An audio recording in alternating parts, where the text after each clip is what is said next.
Hello dear student, I am Ritu Kaushik, Assistant Professor in Civil Engineering Department. Today is our topic on structure analysis. This is the basic topic.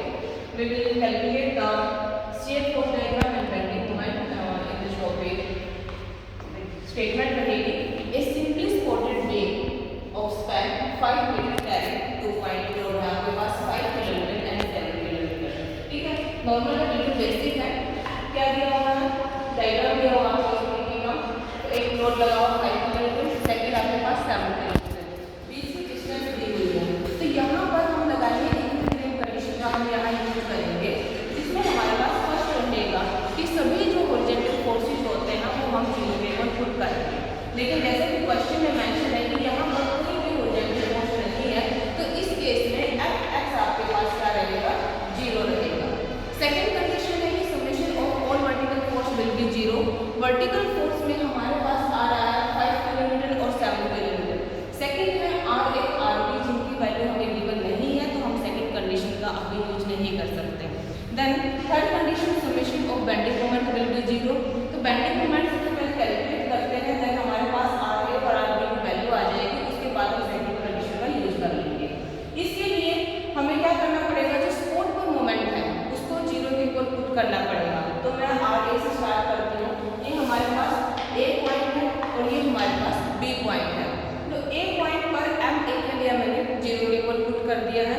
अब reaction क्या रहेगी? आपको पता है कि moment का क्या फॉर्मूला होता है? मोमेंट क्या होता है? Force into perpendicular distance. ठीक है, क्या रहेगा मोमेंट का formula? Force into perpendicular distance. Force देखते हैं, यहाँ पर मैंने जीरो लिया, तो यहाँ से हम स्टार्टिंग करेंगे 5. लोड कितना? 5. दोनों के बीच की डिस्टेंस कितनी? Perpendicular distance 1.5. तो पहली टर्म हमारे पास ये होगी. ठीक है, सेकंड रहेगा प्लस 7 इंटू 1.5 प्लस में 2. 7 और 8 के बीच में डिस्टेंस कितनी है? 1.5 प्लस 2 यानी कि हो गई 3.5. ठीक है, माइनस आर बी मल्टीप्लाई में टोटल डिस्टेंस 3 प्लस 2 यानी 5 होगा, इज इक्वल टू मैंने 0 पुट कर दिया. क्वेश्चन क्या आना चाहिए माइंड में कि मैंने जो वर्टिकल फोर्स है उनको जीरो लिया है और यहाँ पर आरबी को मैंने नेगेटिव क्यों लिया? तो हमारे पास रहेगा इसके लिए जितने भी क्लॉकवाइज फोर्सेस होते हैं, जितने भी जो आपके पास क्लॉकवाइज फोर्सेस रहेंगे उनको आप पॉजिटिव लेके चलोगे, जो आपके पास एंटी क्लॉकवाइज है उनको आप नेगेटिव लेके चलोगे. ठीक है, तो डाउनवर्ड डायरेक्शन में अगर ऐसे भी ना क्लियर हो तो आप वो जो भी आपके पास वहाँ देखना, इस तरीके से वो रोटेट करती है. तो ये क्या कर रहा है? क्लॉकवाइज डायरेक्शन में जा रहा है. 5 मैंने प्लस में ले लिया. इसी प्रकार से ये भी क्लॉकवाइज डायरेक्शन, 7 मैंने पॉजिटिव ले लिया है. ये हमारा क्या जा रहा है? Anti clockwise. ठीक है, तो ये क्या आ गई हमारे पास वैल्यू? माइनस होगी. यहाँ से मैंने आरबी को कैलकुलेट किया जिसकी वैल्यू आ रही है 6.4 किलोमीटर. क्लियर है? उसके बाद जो सेकंड कंडीशन मैंने आपको बताई थी कि जितने भी वर्टिकल फोर्स है सबको हमें जीरो के ऊपर पुट करना है. तो वर्टिकल फोर्स में आर ए आर बी दोनों के अपवर्ड डायरेक्शन में, दोनों को मैंने प्लस ले लिया, डाउनवर्ड डायरेक्शन को मैंने माइनस ले लिया. हर एक क्वेश्चन में सेम आपको फॉलो करना है. R A plus R B minus 5 minus 7 zero के ऊपर पुट करोगे तो आर ए की वैल्यू आ जाएगी 5.6. जो भी आंसर आए उसी तरीके से बॉक्स में आप कर दोगे ताकि याद रहे.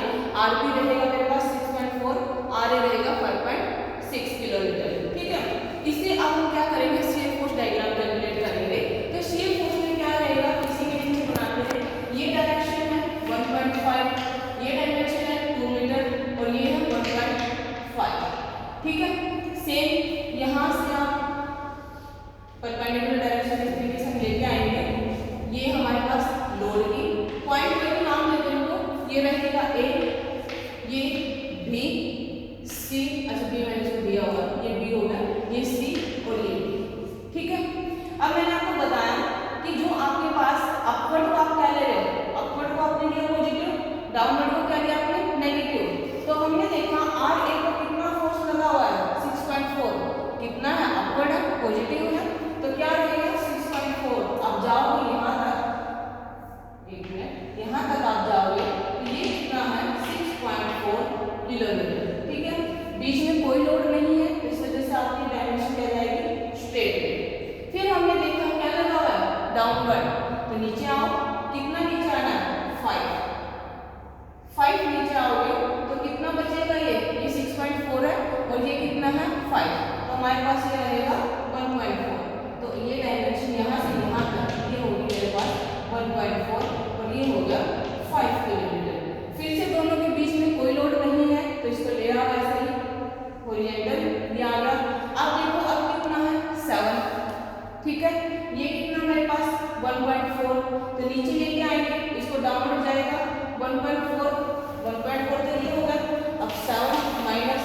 1.4 कितना हो रहा है 6, कितना बचा 5.6, ठीक है। तो आप कितना नीचे आओगे 5.6 नीचे आ गए। अब फिर से आप सीधा जाओगे, यार बेटा कितना है 5.6। तो इसका मतलब ये है कि आपकी कैलकुलेशन ठीक है। कैलकुलेशन क्यों ठीक है, क्योंकि स्पोर्ट पर आगे ही क्या हो जाता है 0, मतलब पूरा कंप्लीट हो जाएगा। यहाँ पर शेयर फोर्स और यहाँ पर एक दूसरे को क्या कर रहे हैं बैलेंस कर रहे हैं। एक पॉइंट ये मेरे पास सी पॉइंट, ये बी और ये मेरे पास है बी पॉइंट, ठीक है। 6.4 ए पर, सी पर मेरे पास 5 था, ये 7 हो गया